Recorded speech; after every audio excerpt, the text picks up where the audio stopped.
Thank you very much, Fermin, and the Organization of Architects, Not Architecture, to invite me. I have to confess that for me, receiving the invitation was hard to think how I would approach this tonight.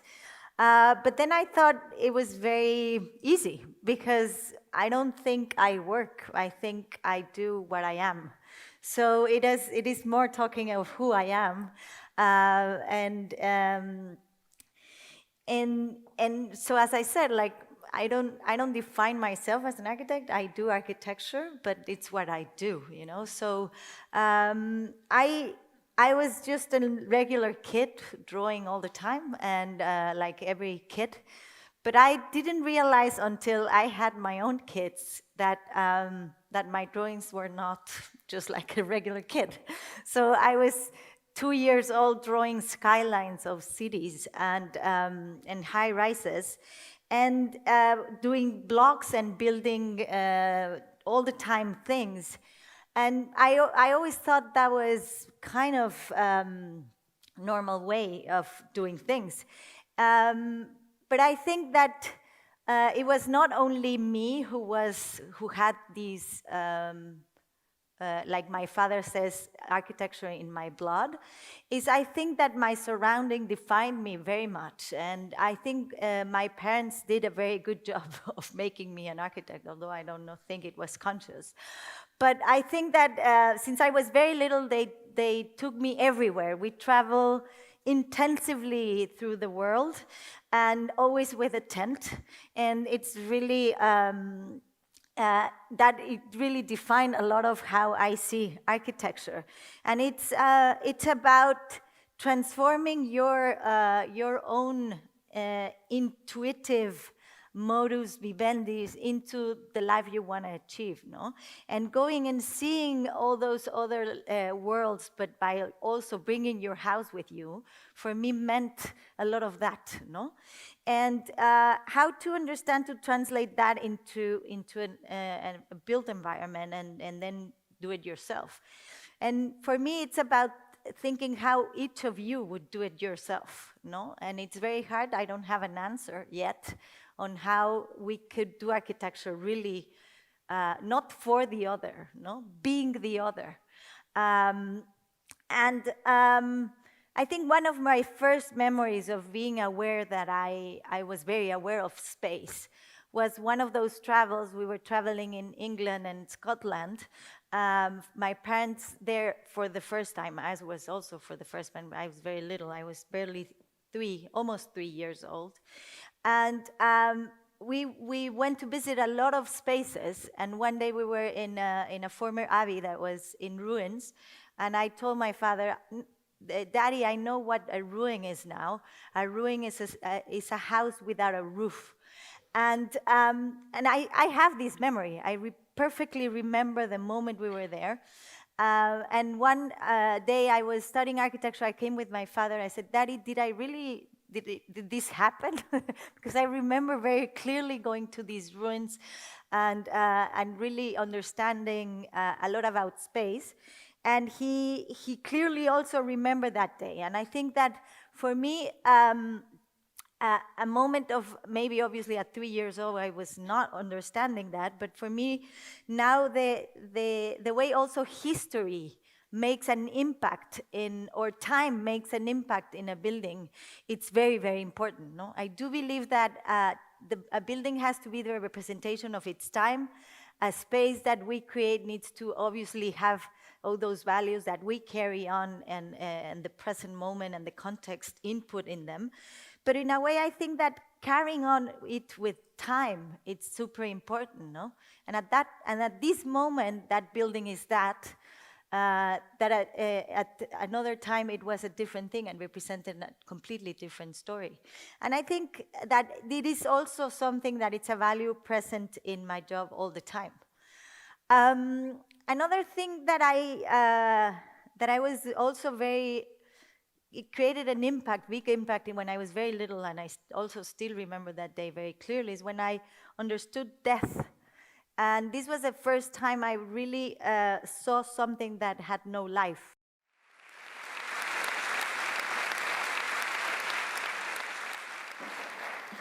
Thank you so much. In respect to transparency, I have to say, I would not be standing here if Nina was not my partner.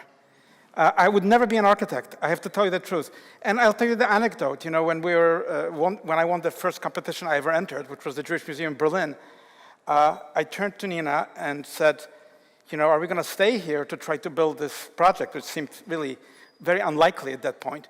And she said to me, in her inimitable way, how can I, you know, be here with you? I've never in my life even been in an architect's office. And I said, the same applies to me. I've never been, well, in honesty, maybe for 2 days, I was in an architect's office. So Nina should really be up here because we heard our colleagues, fascinating how this sort of memory idea of who you are and why you're doing what you're doing is here. I have no idea why I became an architect. It's just by accident, really, accident of history. And the truth is that we don't choose where we were born. You know, we don't choose our parents. We don't choose the place in which we grow up. It just happens to us. And I just recently read somebody in India sued their parents for being born. You know, he said, I never wanted to be born. You ruined my life. Okay, two dangers constantly threaten the world: order and disorder. That's really kind of what I feel about where I am, where we all are. I was born in Łódź, industrial city in Poland, the Manchester of Poland. I was born in that might be qualification for being an architect. I was born in a homeless shelter. My parents were both Holocaust survivors who survived first under the Nazis, then in the Soviet gulags. Came back to Poland. I was born, and they came back from far away in Russia. And I was born in this really amazing city, which itself is a product of an amazing history, formed by Polish people, by Germans, by Russians, and by Jews. Really kind of a miracle of understanding and also the collapse of that understanding. It's a photograph of my city, of the cemetery. You know, Poland, Europe is a bloodland. Really, think about it. In my country, in Poland, 3 million Jews vanished. I mean, it's not easy to say 3 million Jews vanished. They were murdered. The soil is just, look in Europe, World War II, we forget it sometimes. 50 million people were murdered as a result of Hitler's annihilation of the Jews. So that's kind of my experience. That's where I come from. I didn't have any uncles and aunts and cousins. I was part of a generation that grew up in that ghost-like space of what it means to have, well, I was not really a survivor, my parents were, but what it means to have been born just after those events. So that's where I was born. That's where I was there recently. It's a tenement. You know, it's kind of a city of slums. It's collapsed after within communist dictatorship. It was a city of grayness. Polish culture is amazing. Polish people are amazing. Polish history is amazing. Polish desire to be free is amazing. But if you really look at the history, which I lived, really post-war history, till I was about 11 years old, I lived in that kind of environment of sadness, of grayness, of conformity, of dictatorship. That's really, yeah, that's my experience as a kid in school. By the way, also of great anti-Semitism. There was another ingredient which was part of the dictatorship and part of ruling power's idea of how to rule the world yesterday and maybe today and tomorrow as well. One of the things that truly inspired me, you know, living in this grayness, and my parents once took me to Wieliczka. It's a salt mine in Poland.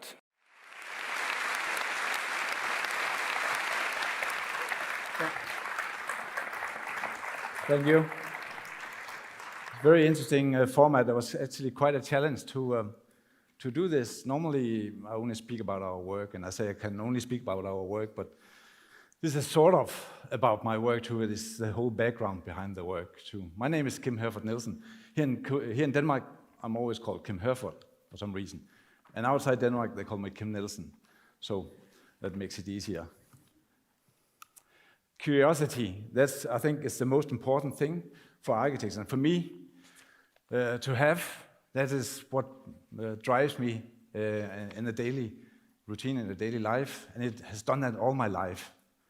When I was a kid, our neighbor, Dr. AnA, could afford to buy these National Geographic magazines, and I swallowed them. I read every magazine that came in every month, It was about culture, it was about animals, it was about life, it was about outside the world as well. Very exciting. And what he also had, this neighbor, AnA said, he had a telescope. That was so exciting for me. Actually, his son was my best friend at that time, but Dr. AnA said was a lot more interesting. It was a lot more interesting to come out in the night and see this, see stars like this. This really brought my life, I come from a very small town, Seoul, my life into another dimension, literally, that inspired me a lot. Then in 1969, I was 15 years old. I followed this, the man on the moon, the first landing on the moon, where the Americans came to the moon. It was so exciting again. And then I started actually looking back on Earth and saw how small we are in the big sense. All the things that happen.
Connecting series that form the heart of its ceramic tile solutions, MOSA presents Core Collection.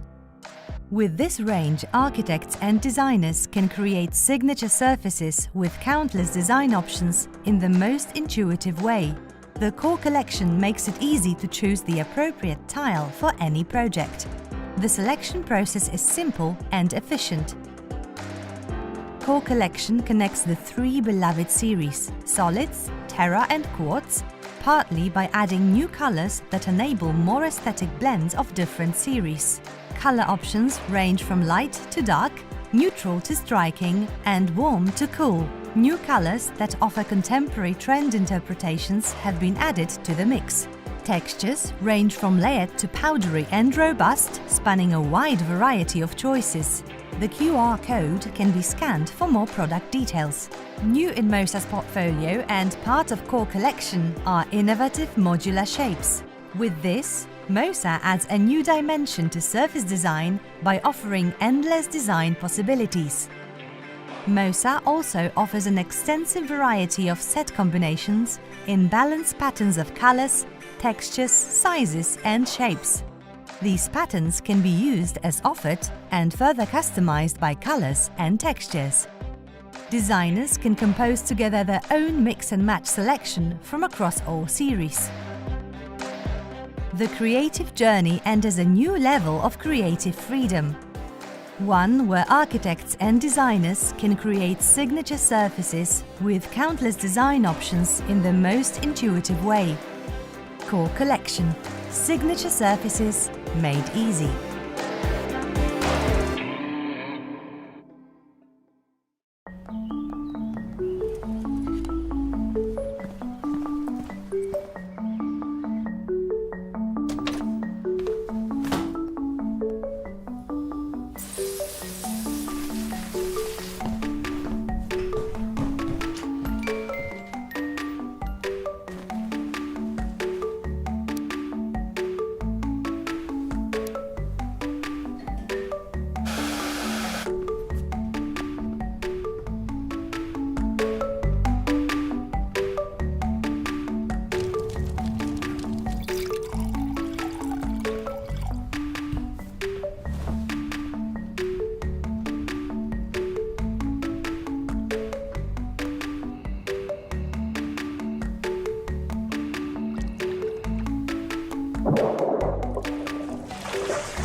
Hi and welcome or welcome back to Architects Not Architecture from Hamburg. My name is Fermín Tribaldos and I will be your host today.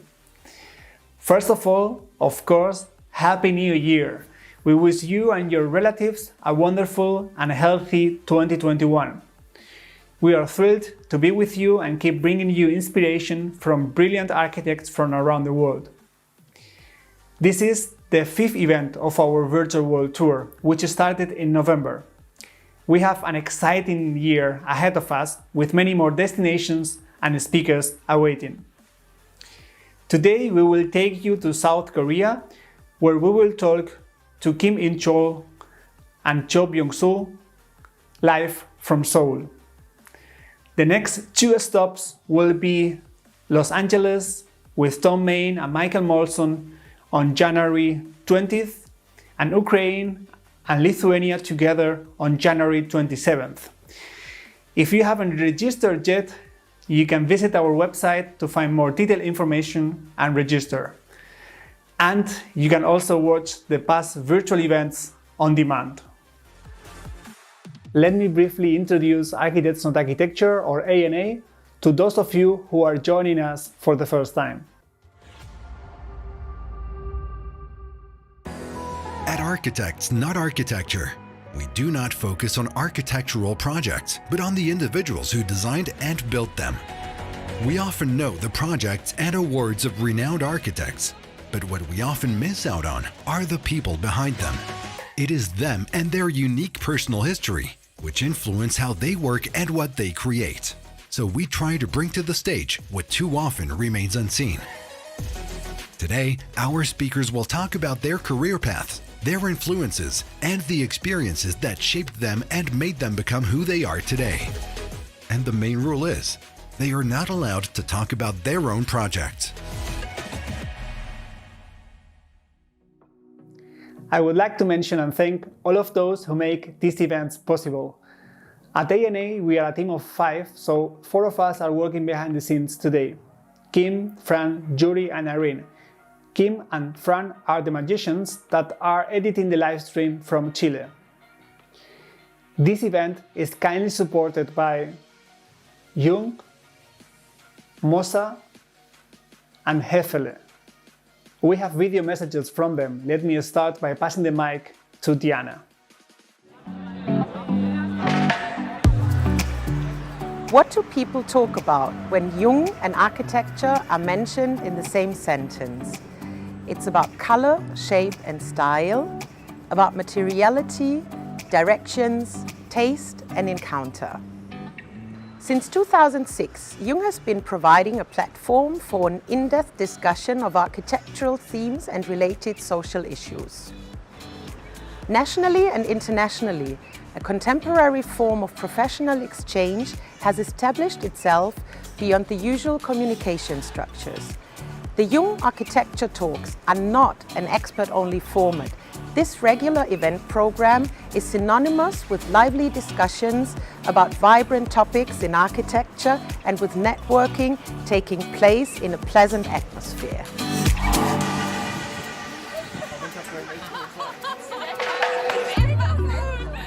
So my experience with Young Architecture Talks has gone over almost a 10-year period, and I've seen it grow from something that is just very local here in Germany to something that actually draws in a lot of interest also from outside.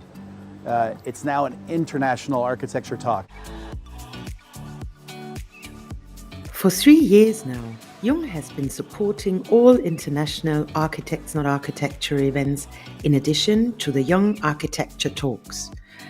Since we all can't travel as we used to, we are joining the virtual AnA tour around the globe as well, where we all can visit selected cities and virtually meet some of their most relevant architects. After all, architecture generally lives from the power of images, so please enjoy. We would also like to mention our media partners: the Korean Institute of Architects, C3 Magazine, Space Magazine, Design Boom, and Arts Daily. Huge thanks go out to all of our partners for their trust in us and our work. Today we are welcoming our speakers, Kim In-chol and Cho Byung-soo, who will join us live from South Korea. Each of them will have 30 minutes on our virtual stage, 20 minutes to give a talk, followed by an up to 10-minute interview. After that, we will have a round of discussion and we look forward to your questions. So make sure you get ready and use the box on our website to send in your questions. You will find it on the right side when scrolling down. That's the plan for today. Before we start, let me pass the mic to our partner Stefan from Hefele. Hello, good afternoon. My name is Stefan Huber. I'm the Chief Executive of Hefele. Hefele, a company almost 100 years old, furniture fitting and architectural hardware with subsidiaries all over the world. More than 200,000 products, and one of our successful organizations is in South Korea, and I would like to have a look today at Hefele in South Korea. Okay, today we talk about Hefele South Korea, and that we are the co-sponsor of the Architects Not Architecture Virtual World Tour in Seoul. We are very proud co-sponsor. Hefele Korea was founded 25 years ago in Seoul. So we have today around about 100 employees and a revenue of 30 million euro. We do business in furniture fittings and architectural hardware with our wide range of products available in the Korean market on request. So here just some references of our business. One of them, a very proud reference of the Hefele Group, the Lotte World Tower, which Hefele Korea did in 2016 and 17, where we supplied all the commercial hardware, the interior hardware, as well as the doors. So this is just one reference out of many, and we would like to give you just a few more impressions of our showroom here. So we wish it will be a successful event today. Thank you very much.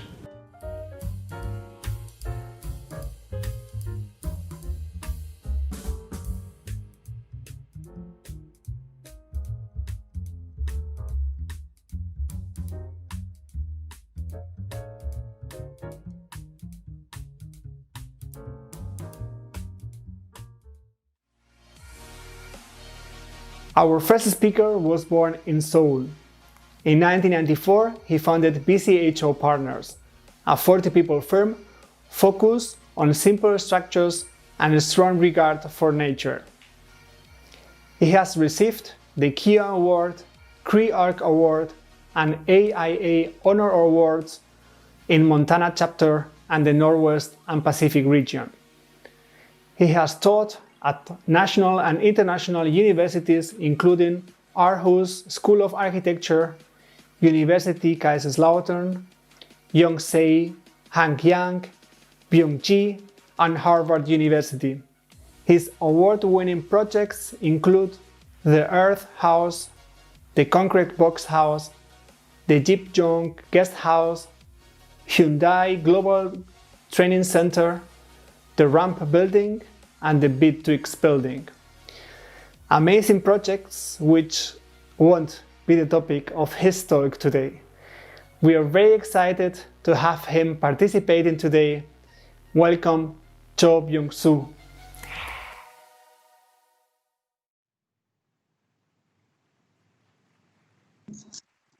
Hi, how are you? This is Byung-jo from Seoul, Korea. I am very glad to meet you today through AnA, Architects Not Architecture Forum program. I'm really happy tonight, especially since In-chol Kim, the architect that I respect the most, is joining us after me today, and have an opportunity to discuss and share our thoughts. So I guess I will start soon with these projects and try to finish this entire thing in about 20 minutes. After 20 minutes, brief overview of the things that I like. Then I like to give a quick tour of my office in about 1 minute after that. Okay, so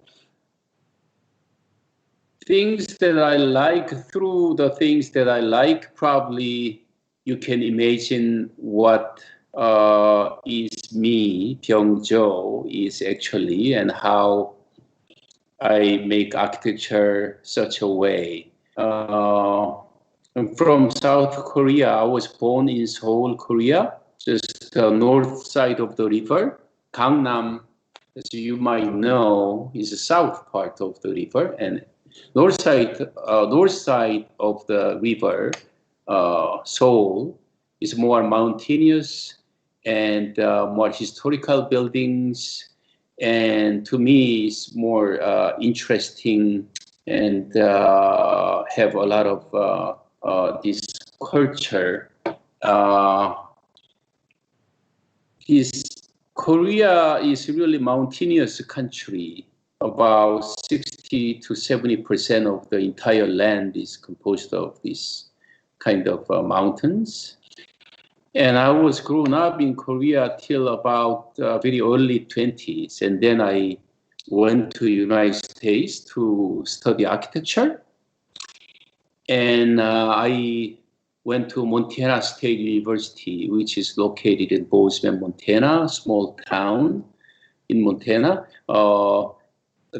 The small image that you see on the screen is agricultural building. As you can see, it's agricultural buildings built with real honesty, with a simple, humble material, and very economical way. And this kind of aerial view of Montana State University and Bozeman, Montana, as you can see, is really mountainous area also. It's Rocky Mountains.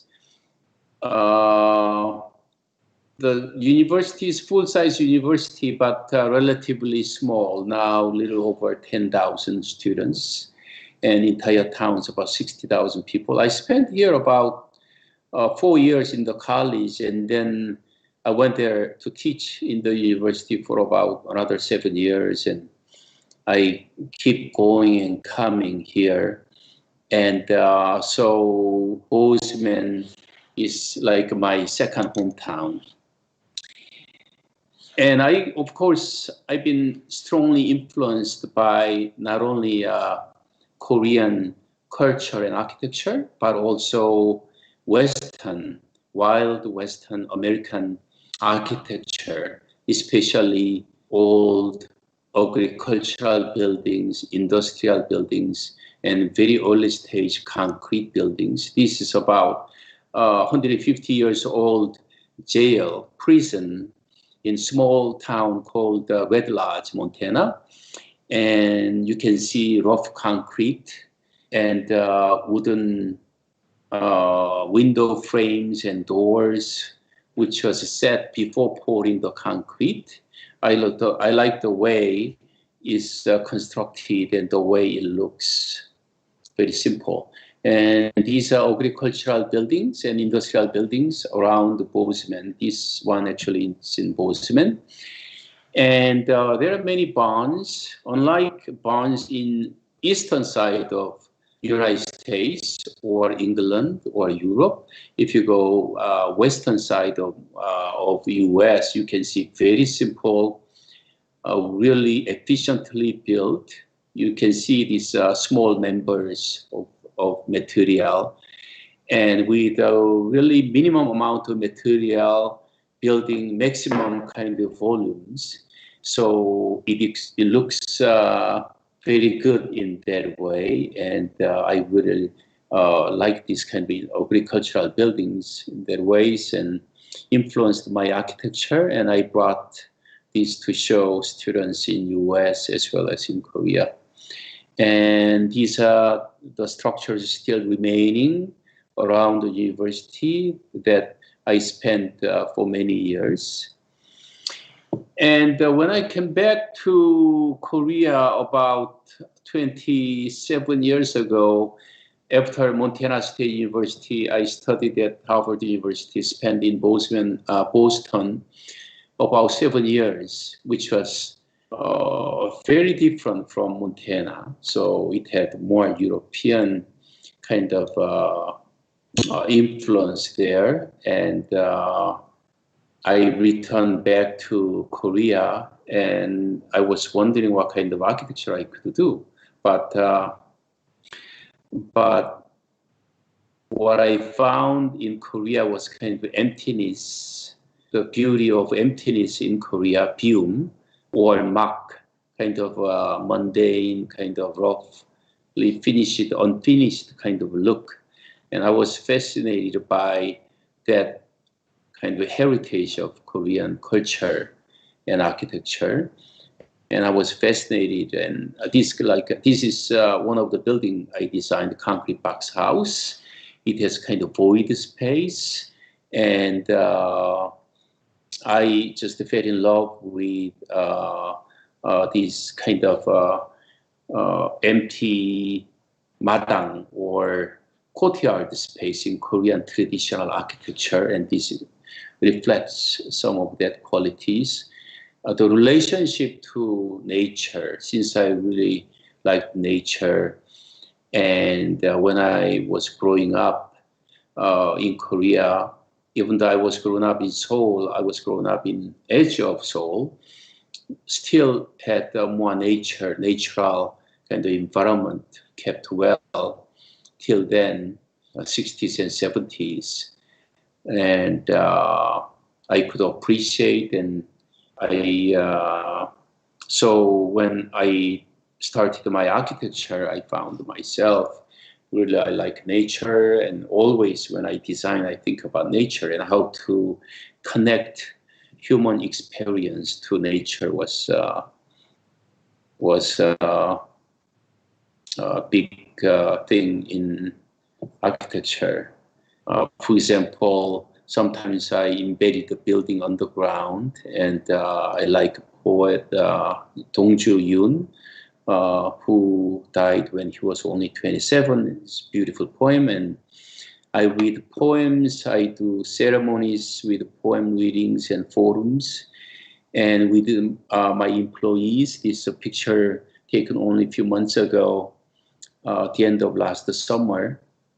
We discussed about the quality of Korean culture, aspect of byum and mak, which is like kind of unfinished kind of aesthetic of Korean culture, Korean art and architecture.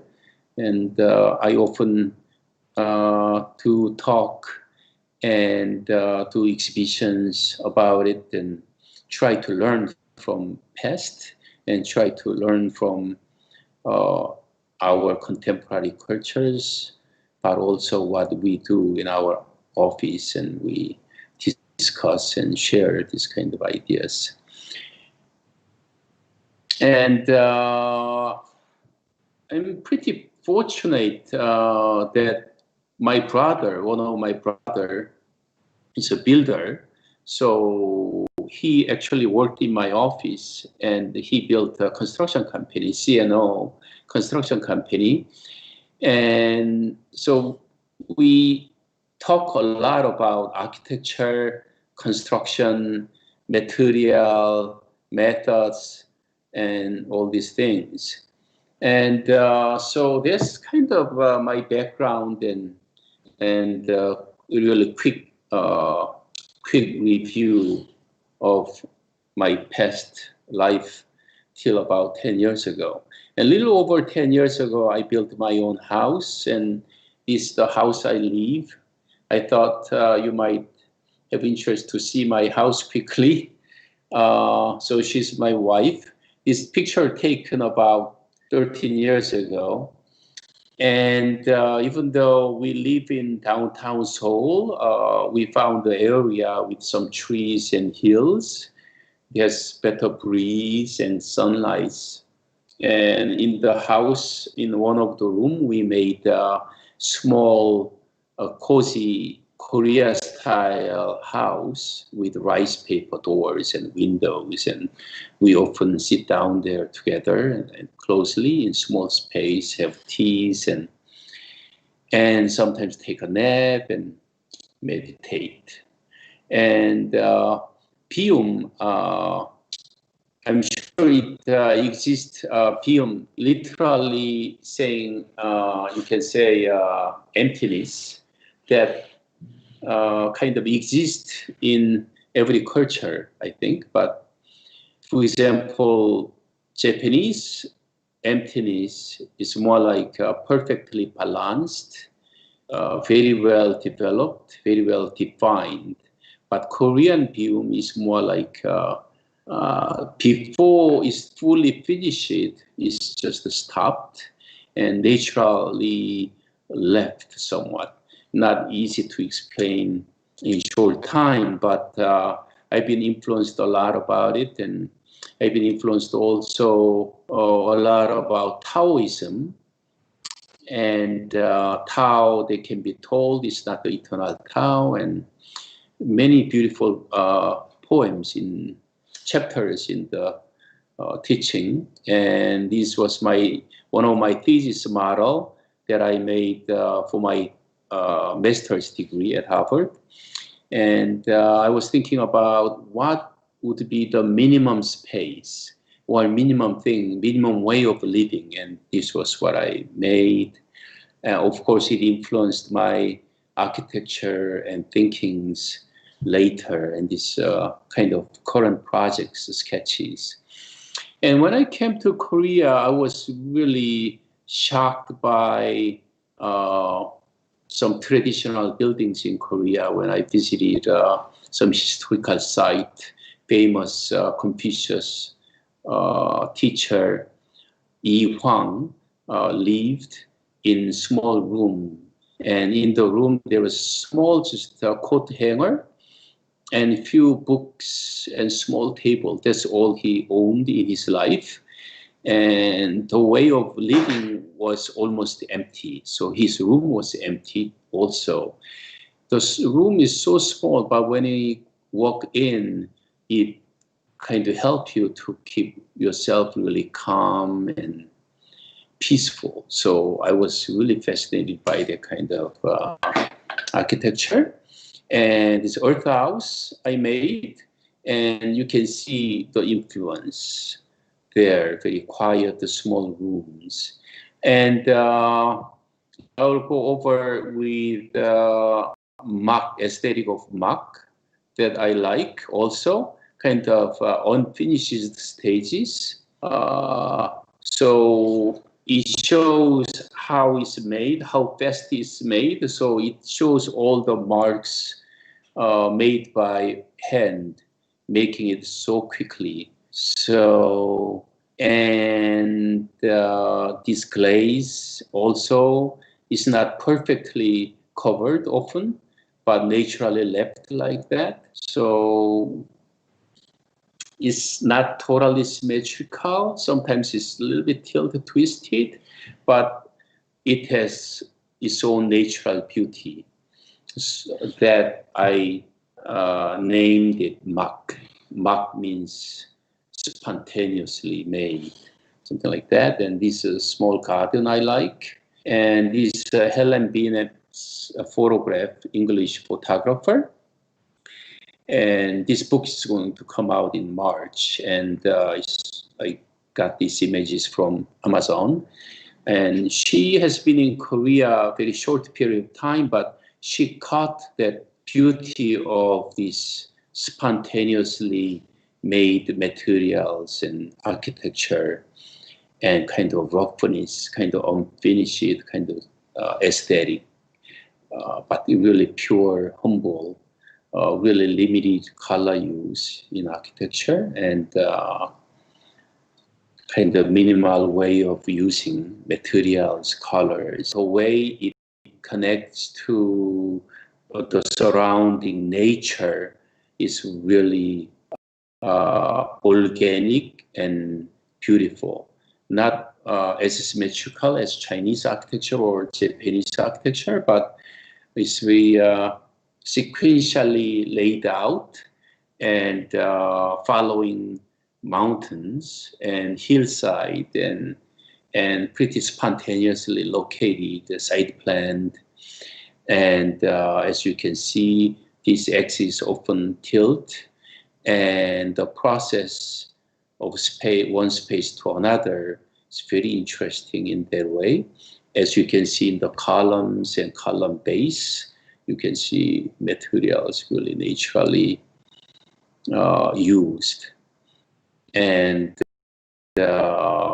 similar architecture exists, for example, in English agricultural buildings in German, but definitely somewhat different. And Koreans used it more naturally, spontaneously, kind of unfinished ways, less planned ahead, kind of. And some paintings reflect their kind of aesthetics with a few touches of brush strokes. It expresses nature and architecture and what is beautiful. And contemporary, from contemporary artist works, you can find that kind of pure and the beauty, but as you can see in boundaries of this painting, for example, spontaneously, naturally, just smeared into the canvas. And in pencil drawings over oil, spontaneously just went over and over, and the humble and kind of unfinished kind of look. And some of my early brushstroke paintings on poem books. And this apple box, I wrote a few articles on apple box, the simplicity of apple box, and the relationship of the rough, unfinished kind of look to the clean glass. That's the special glass that you use for cell phones, and try to see the relationships to one to another. So those are current work of mine. And this concrete box house, we've been demolished this inside currently to see more primitive, simple look of the building. And this, my neighbor building here, we are thinking about making exhibition space inside, keeping these existing buildings somehow, and try to add few very clean, different material. And this, like today's meetings was about this exhibition space and things like that. I can show you today of almost 10 minutes. So I'll show you around my office space. So I will give you a quick tour of my office. Excuse me a second.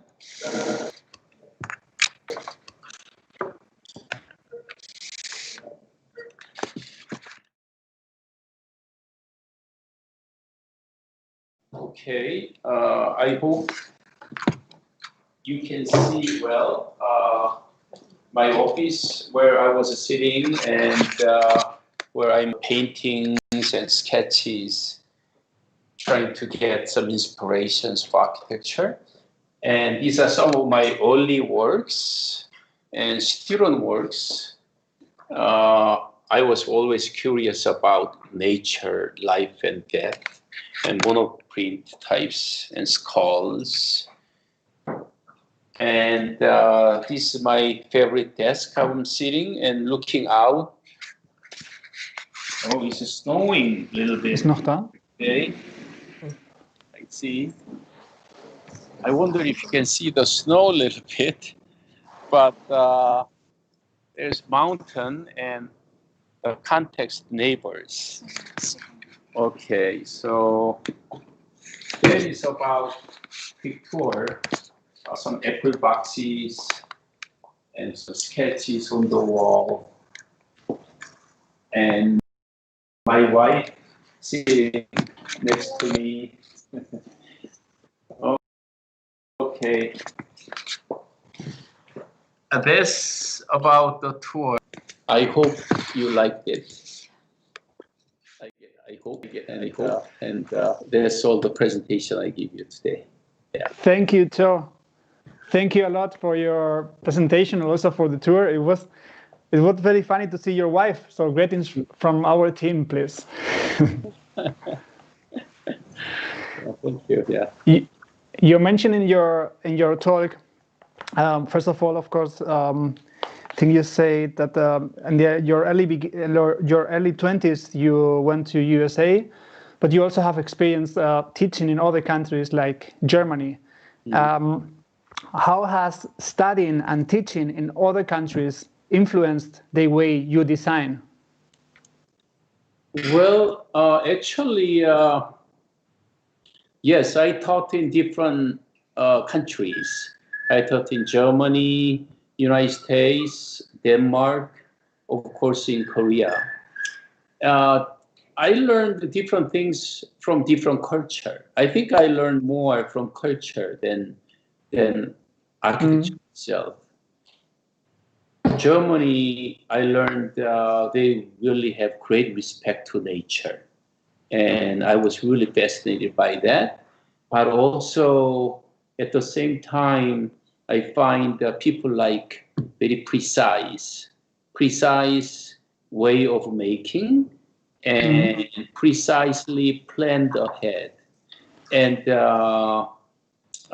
compared to United States or Denmark, sometimes less flexible, but very accurate and permanent, which I learned a lot from, but I thought that is not going to be the way I'm making architecture, because that sometimes a little bit too much time consuming or material taking, labor taking. I had more interest in more sustainable way of making architecture and way of using. So from different culture, I think I learned different things. It would be very interesting. Maybe this is a topic for the roundtable discussion with Kim to talk about what we can learn from Korean culture for other countries, as since our audience is international today.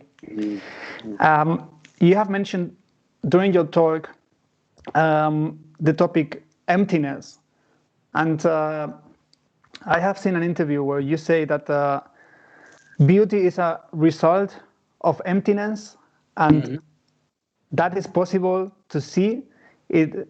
It is possible to see it only when we empty ourselves. What do you mean by that? Can you explain that a little bit? For example, I showed you Yi Huang's, one of the Confucius teachers who lived about 500 years ago. The room is so simple and not much furniture even there. And he didn't own many things. So he was kind of an empty person. So he could appreciate that room, and he can just possess nothing, but so he could concentrate reading books and meditate and appreciate the emptiness that way. So when I design some buildings, I talk to my clients, and of course they own a lot of things today, contemporary livings, everybody does, but I try to talk to them, what they want and how we can live. And when I show different ways of living with much simple and less, often I find my clients really appreciate it and enjoy it. And that's the thing I mean, I guess. That's very nice. How do you find emptiness living in a crowded city, for example, in Seoul? Well, like Miss van der Rohe designed gallery, German gallery in Berlin. And he was influenced by Nietzsche's, Friedrich Nietzsche's, philosopher Nietzsche's. He said, someday the city will be so crowded and we would need some place then that we can just go in and relax. And he made, Miss van der Rohe made a gallery so empty and simple. And in contemporary societies and buildings, it is very difficult sometimes, but even some small space, even in some small space you can make, like, for example, like the room I showed you in my house, Korea style room. The room does not have to be large. The space can be very small, but simple and nothing in it. So you can go and sit down and really relax. It's like a pause. So space, pause in space somehow, and small pause. So that's, I find sometimes possible, making room like that, or give some different ground level changes so you can really sit down and relax. It could be another way, and I guess different architects can find different ways of making it. That's very interesting. Actually, also one topic you mentioned is the appreciation and respect for the existing and the past. Where is this deep appreciation for the past is coming?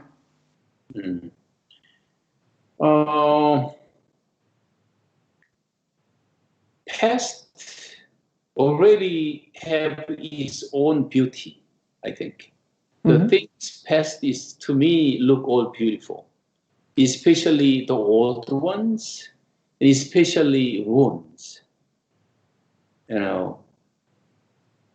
So I've been fascinated by adaptive use buildings and structures, and past have all the memories and recyclable values, everything's.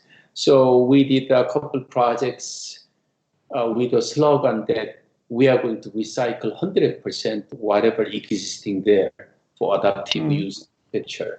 So historical things past have all the values there and all the reasons there open. And I think it's beautiful already as it is. So it needs respect, I think. So when we add some things to that old buildings or historical buildings, it should be something different or light, or at least some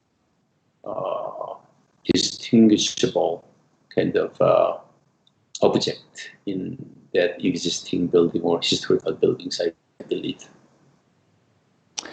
Your work is very related to Taoist ideas, for example, about negative and positive spaces. Which Taoist ideas have a deeper influence on you as a person, not only as an architect? Oh, that's amazing. You're asking really good, important questions. I guess take your time. I really studied a lot, but well, my thesis project at Harvard addressed like 7 different poems I selected and used it. But if someone asked me to select only one, I would say there is one very simple poem, one of the chapter in Taoism, Tao Te Ching, written by Lao Tzu, about 500 BC. The chapter is this: unborn, so ever living.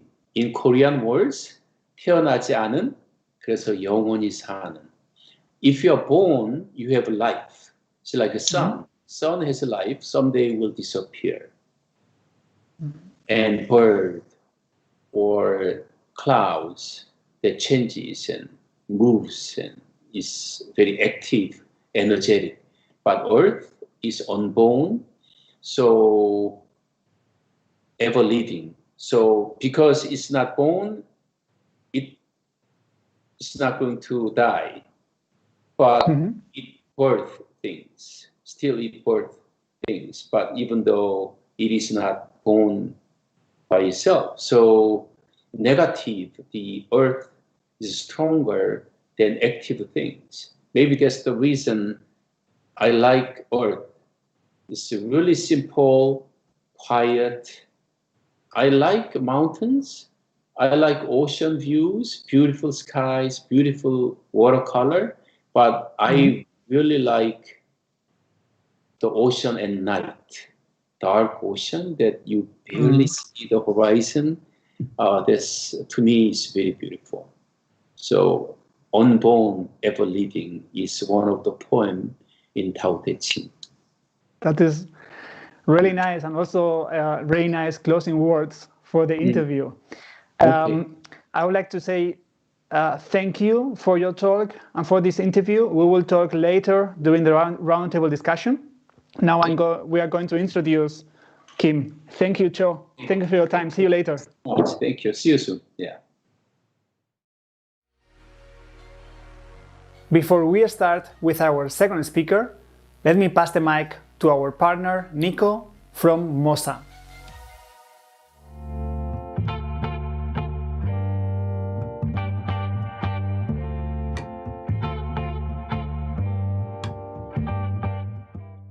Hello everyone, my name is Nico Meelkoop and I'm Business Development Manager for Asia and Middle East at MOSA Tiles.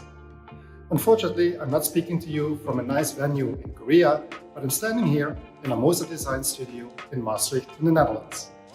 Perhaps you've never heard of MOSA, but I can assure you we're not new. We have been producing tiles for floors, walls and facades for more than 135 years.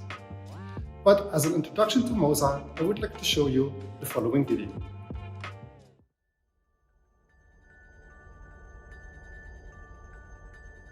MOSA has designed, developed and produced ceramic tiles in Maastricht since 1883. We enable architects and designers around the world to create signature surfaces. Sustainability is our foremost priority.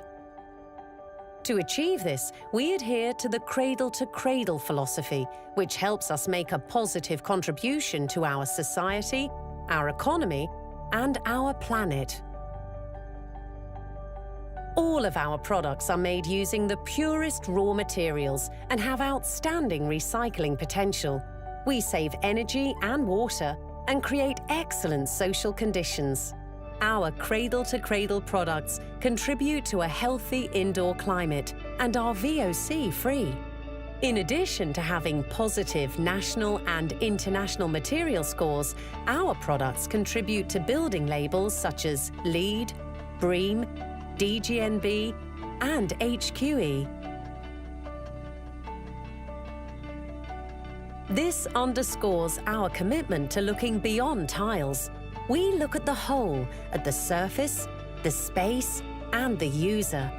In this way, MOSA is making a positive contribution to society, the economy, and the planet for current and future generations.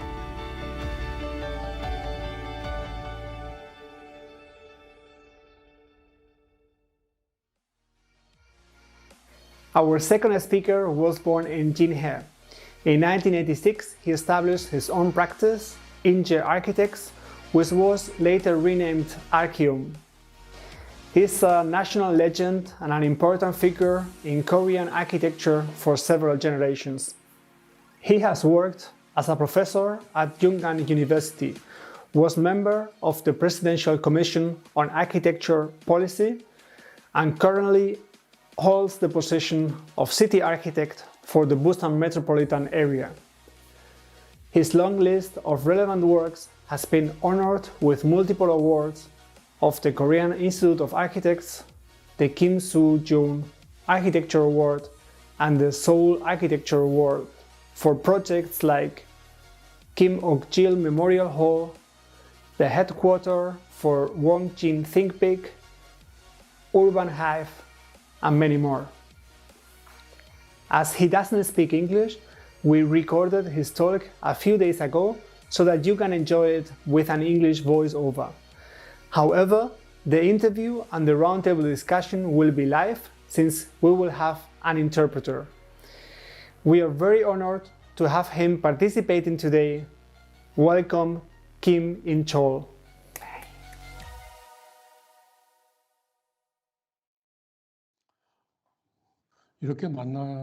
Hi, it's very nice to meet you here. I am the Korean architect Kim In-chul. Today, to tell my life story, I wish to start in a fun and a very light way. In order to understand Korean architecture and its architect, there should be some background info. So I am gonna start with something very important to me. The picture you see on the screen, pictures at left, shows the city of Seoul 10 years prior to my birth. The picture on the right shows the city of Seoul 10 years afterwards, where it was devastated by Korean War.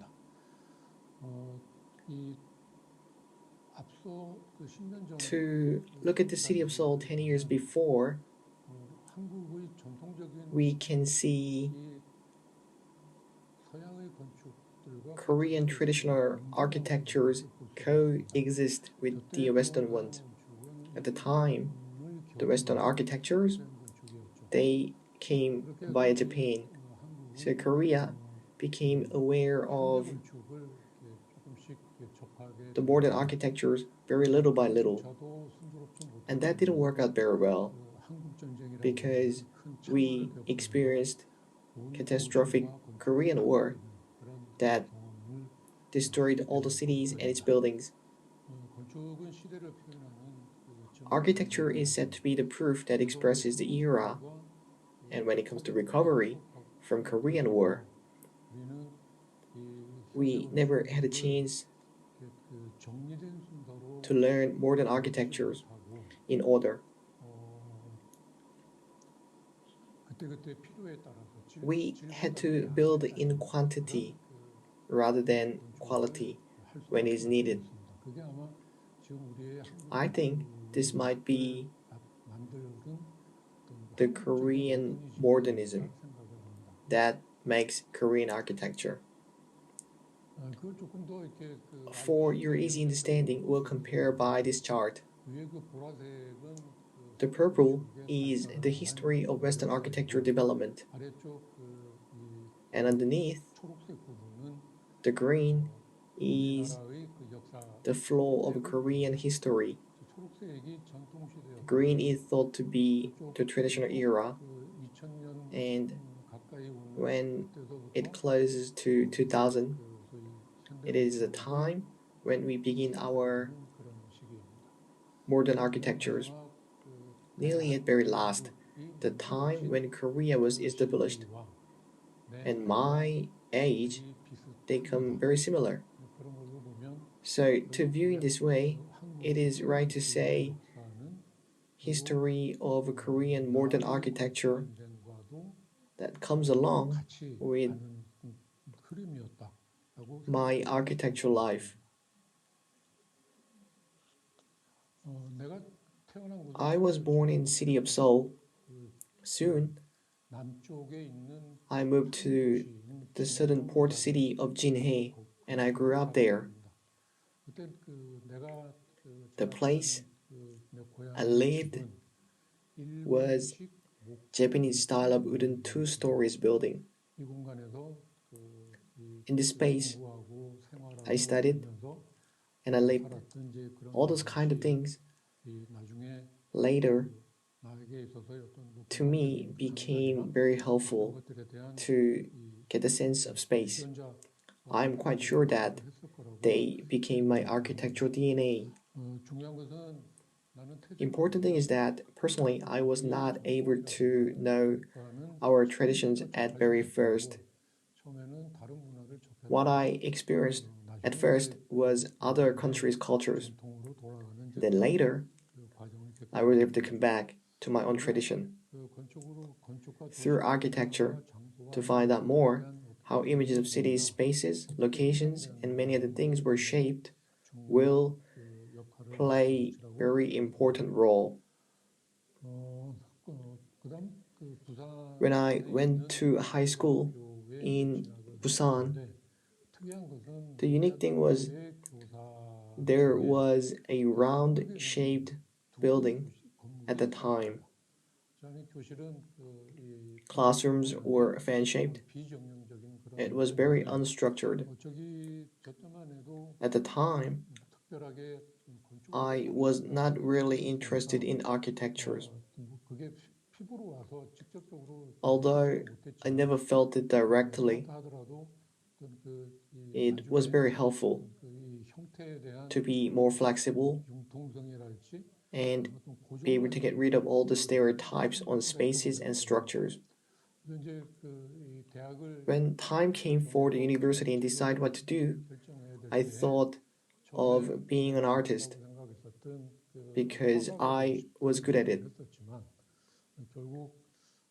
At the end, my families were against it. They wanted me to have a stable job, so I quit art and selected architecture. One of my elder friends at school said to me, architecture was constructing a masterpiece on land. When I heard that, I applied for architecture. And then I completed military service. Then I had 7 years to study architecture. A few years later, I graduated. And in my university time, the significant memory that stays in my mind when studying architecture was the year back in 1965 when I first entered university. I recall the time then. The overall atmosphere in school was very down and very low by the death of Corbusier. I didn't know who he was exactly back in 1965. What I had in my mind was people in different countries could feel so sad by the death of foreign architect. I thought this could be the very last aim for an architect. Anyway, how to make and how to think, how to express practically, they were very interesting works for me. And upon the graduation, when to graduate, I focused on to be the architect only rather than seeking for other jobs. During my university years, I was with Mr. Jeon Dong-hoon and Mr. Om Dap-moon, who were my elder students and mentors. They ran architect office, and I joined in, learned all the practical works about the architecture. Then, my concern on architecture was a series of how-to problems, such as how to architect and how to build. What I learned at that time, they were very important for me. While working at the office, I had chance to visit Japan. I had been to many places in Japan. I stopped by city of Kurashiki, where the city was built for foreign trade. The city was about 100 years old. I was clearly in the foreign city of Japan. Surprisingly, I felt like I was at home. Buildings in the city of Kurashiki and its sceneries were extremely similar to my hometown, the city of Jinhae, where I spent my childhood. From there, I had culture and spatial shock. The image I had thought it my home was actually in foreign country. That means something went wrong. Something was really wrong to me. So after 14 years at Mr. Dong-moon's office and learned all practical work skills, in 1986, I hung out my shingle. I named my office Archeum and started my own works. At that time, I came out of big umbrella. It was like I had to stand alone. I was just busy with the matter of how to survive as an architect.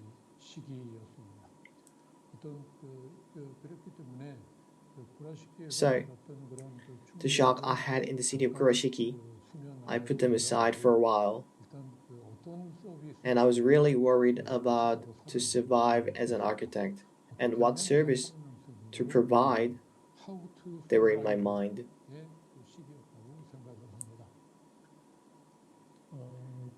And in the meantime, Korea hosted major world event in 1988. Seoul Olympics was held. The following 1989, the year became very important to me. It was initiated by the Seoul Olympics in 1988. There was an exhibition in Japan to view Korean architecture's potential. Architecture exhibition called the Gallery Ma invited 3 young Korean architects and held exhibition. We 3 knew one another by names, but no personal exchanges. The curator at the exhibition had an idea to hold the 3 of us. It was called Notion of Madame. The event was combining exhibition and symposium. Not only at the exhibition, but also in symposium from Japanese architects and critics, I was asked a lot of questions about the identity of my architect's style. And then the shock in the city of Kurashiki I had re-emerged in my mind. I began to think of what kind of architecture I was doing and why I was doing. After all exhibitions, and I came back to Korea, I had a feel like unless I change my architecture paradigm and what I learned at the university and the workplaces, I would not be able to pursue my architecture style. This could not be done by me alone, so I formed a group of friends who shared the same idea with me. On 3rd of April, we were like people in 30s and 40s, so we named 4-3 group. What we did was we revised our traditions and history of modern architectures we knew, and it's supporting architectural theories from the scratch. Though we learned at the university, but we revised. To revise and go through what we did again, it was like a study group. We helped one another and had a criticizing meeting. We got a chance to organize our thoughts and ideas, and one of them was our forgotten. We didn't really think about it. It was our traditional architecture. We went on to explore them. Here in the picture, We were guided by scholars who majored in traditional architectures for over like 1 night and 2 days. When the night came, I remember we didn't sleep a wink because we discussed fiercely what we saw in the morning and what we will see the next day. Not only for this, and we cannot leave out this one. We traveled to find Western architectures, which were the origin of modern architectures. So twice a year, some of us were professors and we all lectured at the universities. So we used our vacation time, travel to Europe to know more about its architectures. Some said postmodernism, traditional architecture, or romanticism, deconstructionism, or Art Nouveau, and what more? Why secession movement? Why secession movement occur? And we had a time to study how come the result that came out like that. And later, we had a chance for a long journey to visit India, Africa, Latin America, and China. So from there, we collected our experiences, then organized and arranged them. At the end, with the subject of our architecture in that time, 4-3 group had a chance for an exhibition. After that, our 4-3 group activities were clinched, and we went back to where we were and worked hard.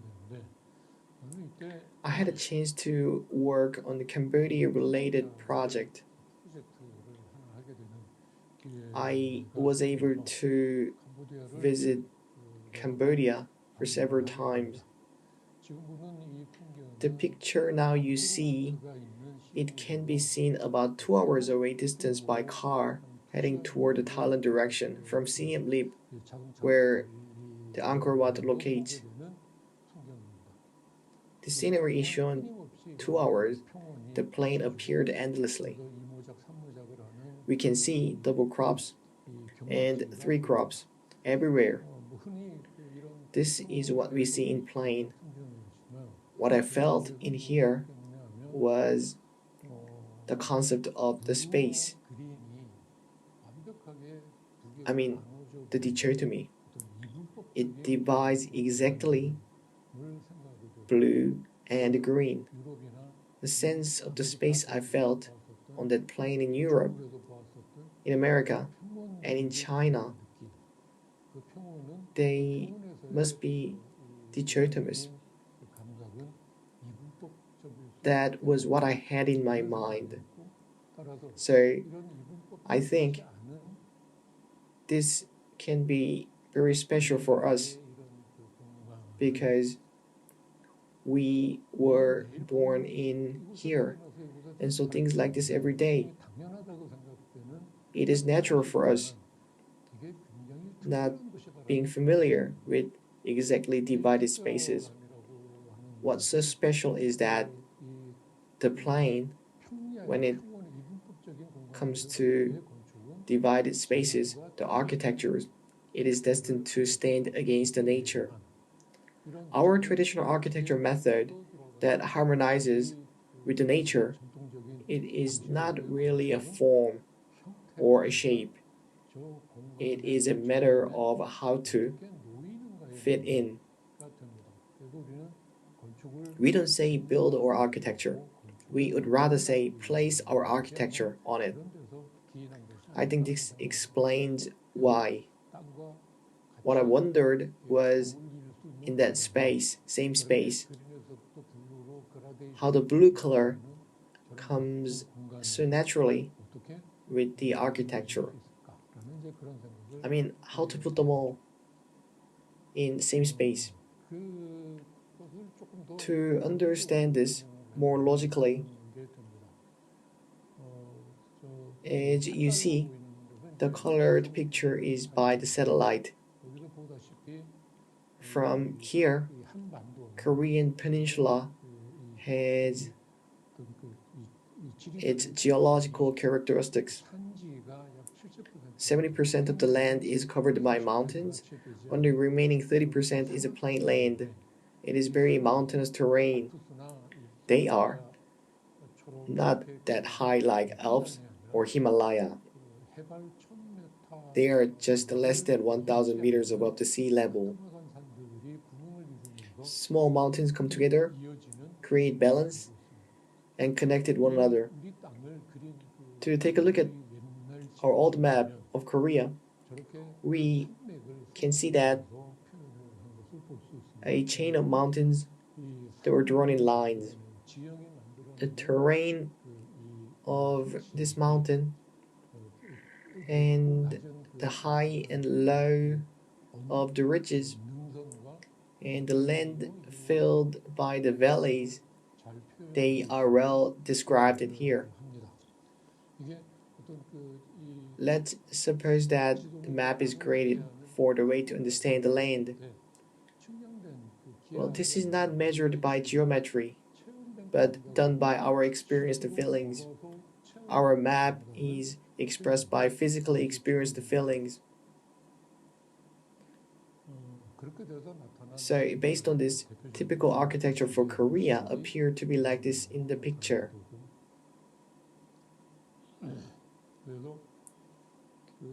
So, as I said before, I have been concerning that how to translate the way to create scenery and positioning of the architecture, all of those kind of things by the modern architecture.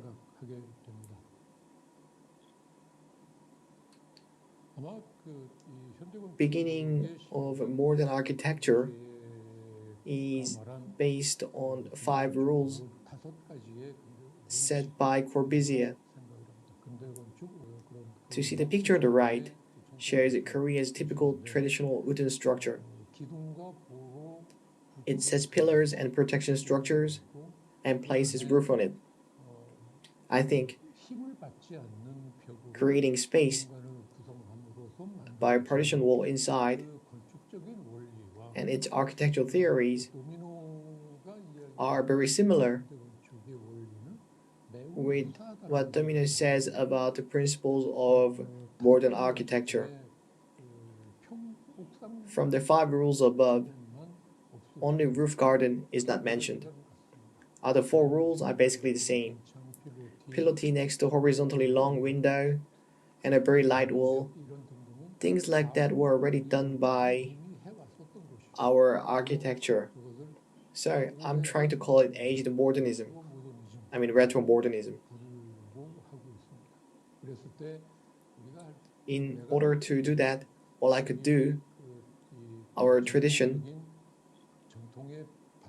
based on our tradition, how the modern architecture should define itself, that must be concerned. My favorite, the traditional architecture, the one I like the most, is now you see on the screen. That shape. This is school in our traditional times, and its name is Byungsan-So-won. Due to Hallyu, the Korean wave, it must have been introduced. And I think some of you may notice this. I wish to call this openness. It is openness because it is opened. Although this space is not very large, we can never limit the size. This creates a sense of space like that It is not like artificially created. It just opened it and created more. It doesn't have to be traditional method. It doesn't have to be traditional architecture. Our modern architecture can do things like that and have a potential to do this. So we could create our architectures. So rather than me being a Korean architect and do something great, but as a one of Korean architects, what I aim to make my architecture, I wish to recreate by the modern feelings. So probably if I had a chance to introduce all of my past works, I want that chance to be able to show my architectural tries to all of you. Well, this is it. So thank you. Thank you.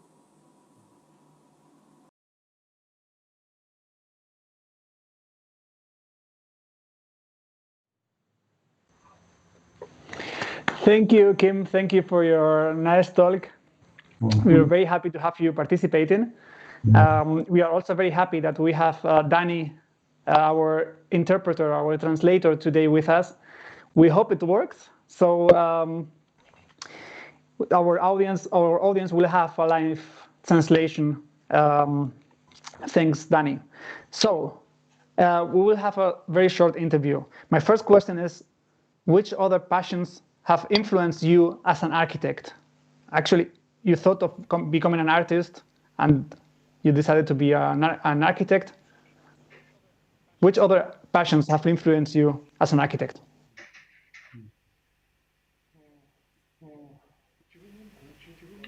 Now I am architect. Artist and architect, there are not many differences. Whatever I became, what that makes me focused,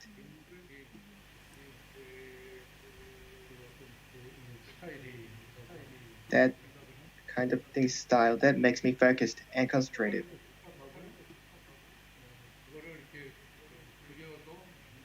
And to draw something and to make something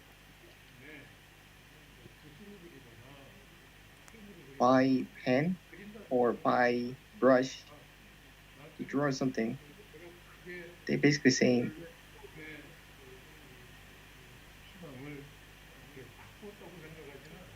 I don't think I made a big change.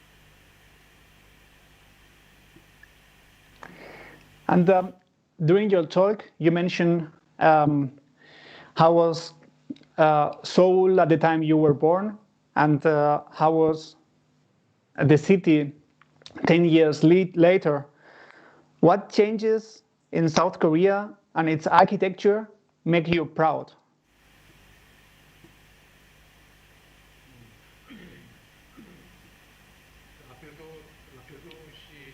As Mr. Cho Byung-soo said before, Mr. Cho and I have a generation gap between us. Me senior, Mr. Cho is like junior.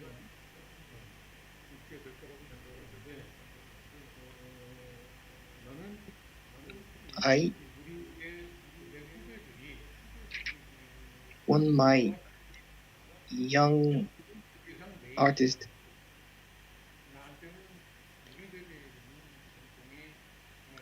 for us, tradition is like very important for us. for young people, traditional can be like a target.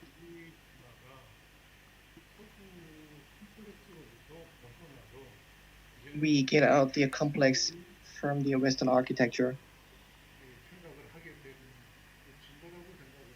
and we build our own. That is what I think. That sounds great. I would like to discuss more topics with you, but our time is limited. So I would like to ask Cho to join our conversation so that we can have a roundtable discussion all together. Okay. Hi. Nice to see you again. Again, yes. There is one very important question for us. For people who have never been to South Korea, like our team, what do you think we would learn from Korean architecture culture? Maybe Cho, you want to go first?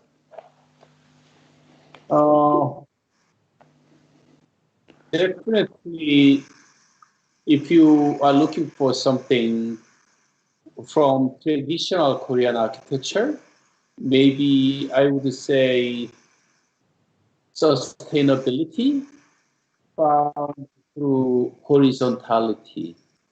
Traditional architecture in Korea is always one-story buildings, so plan was always important. Site plan.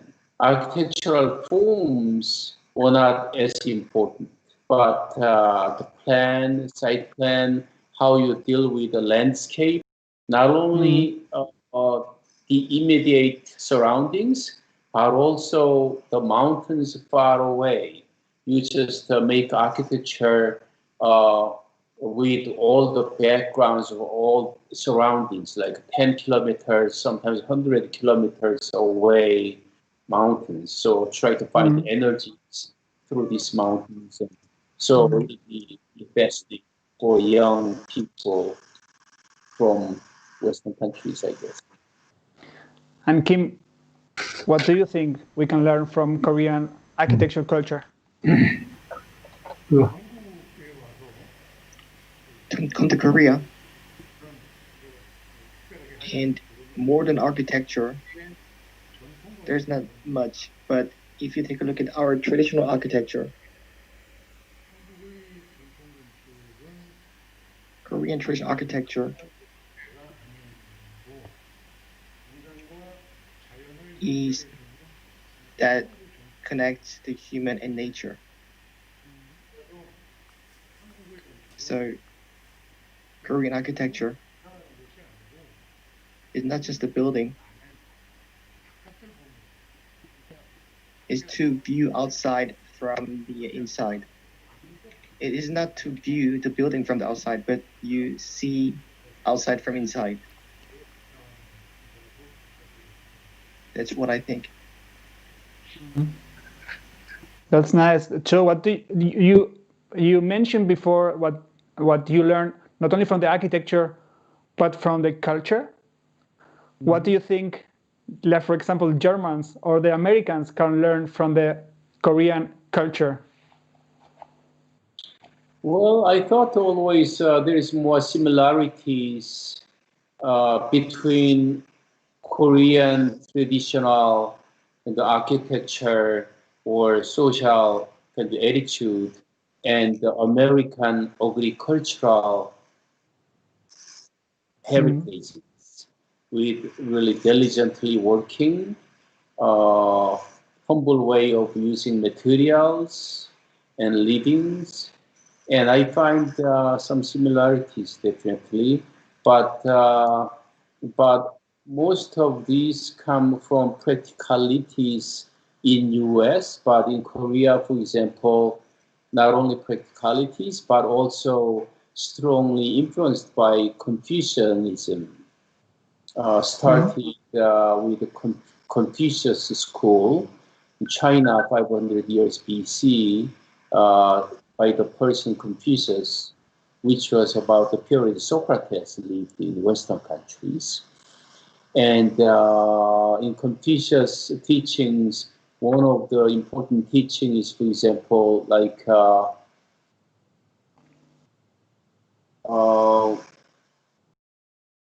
making more than enough is worse than making a little less. So that's the kind of philosophy that strongly influenced the Korean culture last about 600 years, I believe. Mm. And German, I lived in Germany only 1 year, and I went to school in Switzerland 1 semester. But as I said earlier, like a precise, very accurate kind of way of making, and making things more permanently, really different than in Korean ways, living with the nature and flowing with the nature, and architecture also flow with the nature. And as most of things in nature, architecture is not supposed to be permanent, but as one that changes and adapts to nature. So each culture definitely just guides architecture in different directions. It's very nice to have you both participating and having the opportunity to get to know what has influenced you. You both have a large portfolio. What do you have a question here for both of you? What do you consider your biggest achievement after decades of practicing architecture? Maybe Kim, you want to go first with this question?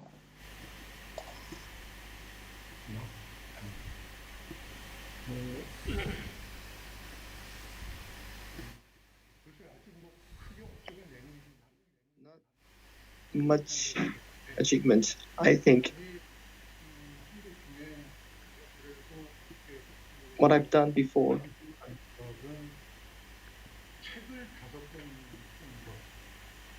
I wrote 5 books because architecture is a creativity, but we create the place where people live. So I think it's very hard to maintain the thought.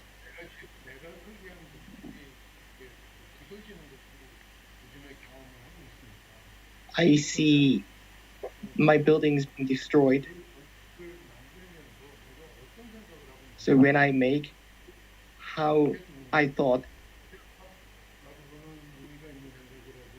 and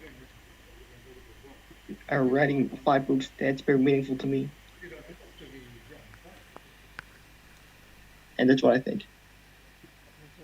That's very nice. Joe, what do you think is your biggest achievement? Okay, I thought Mr. Kim's answer was very interesting because I didn't know he wrote 5 books. I have only one of his books, but I was so fascinated by the book, and I could definitely read his intention behind. So it's a humble, small book, but it was really, really beautiful, meaningful. It was great. For me, I think, I guess if someone asked a question, maybe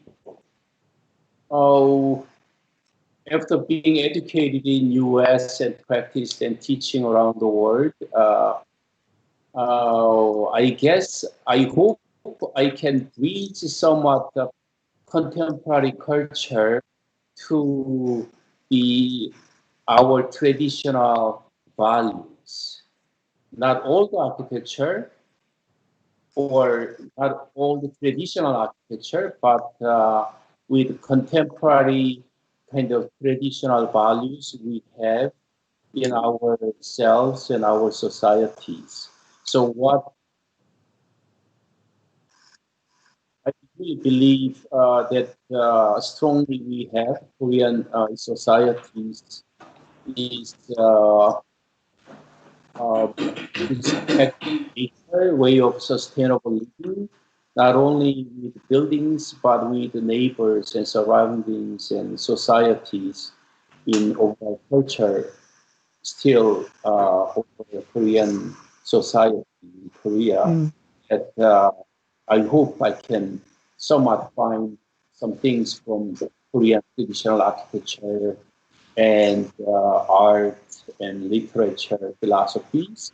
I want to test and see how I can connect that to contemporary lifestyles of Korea, which is strongly shaped by Western culture, the use of time and use of financing systems and medias, but still with the values we have today that I will help just to keep and try to tap in architecture and architecture in Korea today.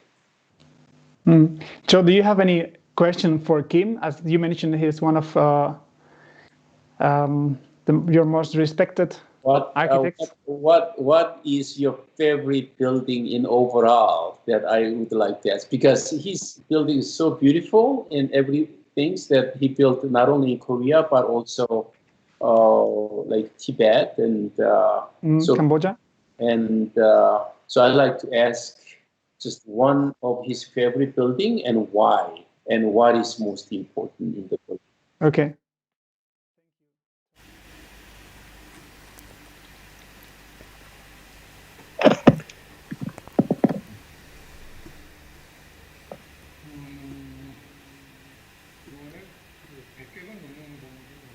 I built 100 buildings, more than 100. The one that stays in my mind the most is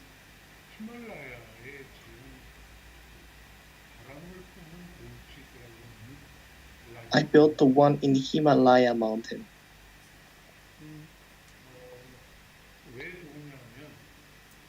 Because in Himalaya,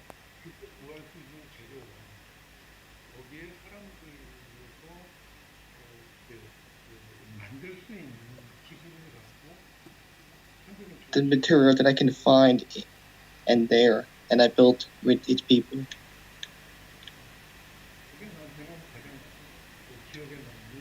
That stays the most in my mind.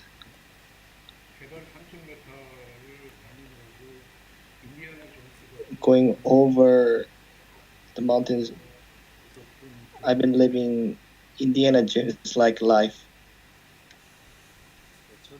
네, 저도 그 건물 보고 꼭 가보고 싶었던 건물입니다. 그리고 선생님한테 그 건물 만든 이야기도 나중에 좀 듣고 싶고요. 그것도 책으로 하나 썼죠. I wrote a book about that too. I said I really like to visit the building someday. Yeah. Which is the audience also invited? Yeah, of course. Yeah. There's one question from the audience regarding yes, of course, advice. Starting your own business. What advice will you give young architects that want to start their own business?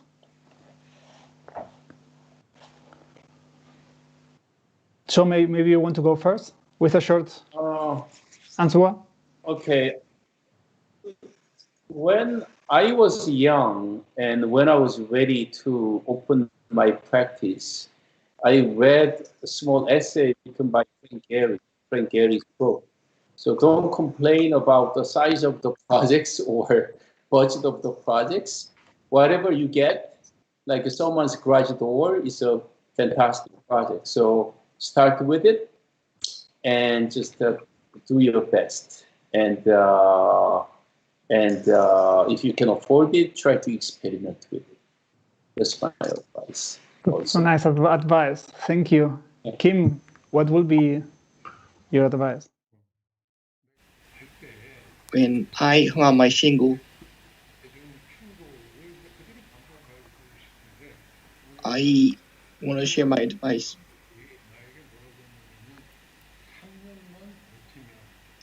Friends said to me, hold on 3 years.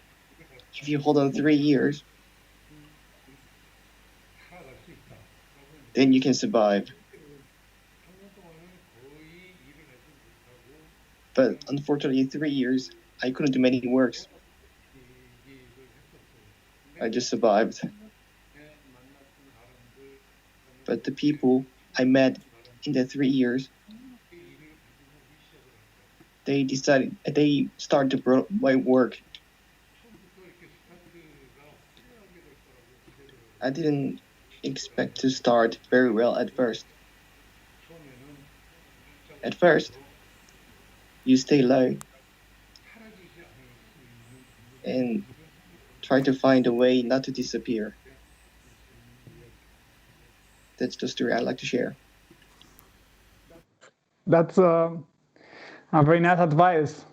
So survive 3 years. It's a pleasure to have you both participating. Maybe one last question for you. It would be, what do you enjoy the most of your everyday life? What, after decades of architecture, you are still waking up early, going to the office and working hard. What is that? What do you enjoy the most? Maybe Cho, you want to go first? Oh, okay. Or, yeah. I really like the time when I get up. I usually get up early in the morning, and I'm kind of early bird person. And so I have like 2 hours my own, very quiet. I do sketches or thinkings, reading books.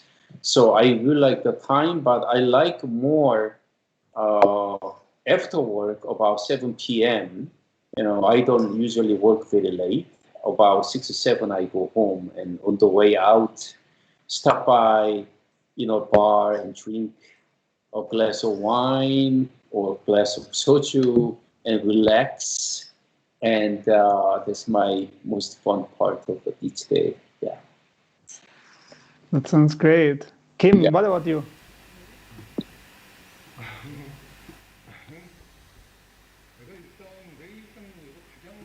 In my everyday life, what I enjoy the most is in the morning, go to bathroom. It was my own space only. Get away from other families. My own time, my own space. Just stay there and do nothing. And think. And the thought. And I think everything.